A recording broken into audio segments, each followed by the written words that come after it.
Serial ধরবো, আমাদের চাকরি থাকতেছে না, এই অবস্থা। চাকরি বাঁচাইতে গেলে তেল নিতে হবে, তেল না নিতে পারলে আবার চাকরি থাকবে না। এই এখন ইতিমধ্যে দেখি যে অনেকেই জার্কিং তেল নিয়ে যাচ্ছে, আমার সামনে চোখে 4 থেকে 5 টন জার্কিং তেল নিয়ে গেছে, এটা ভিডিও আছে। তেলের জন্য এখন যে আমরা যদি তেল না পাই, বাসায় যে গাড়িটা নিয়ে যাবো ওরকম ব্যবস্থা আমাদের কাছে নাই। এখন আমাদের অনুরোধ, আমাদের কাছে আমাদেরকে কিছু তেল দেওয়া হোক। সকাল থেকে তেল দেওয়া কি ছিল? সকাল থেকে তেল দেওয়া ছিল, আমরা যখন মুখোমুখি আসছি ওই টাইমে অফ করে দেওয়া হয়েছে।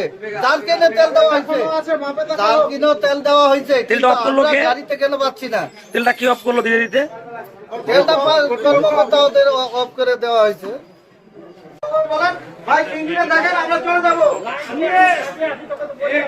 জব করি আমরা, কেন তেল পাবো না?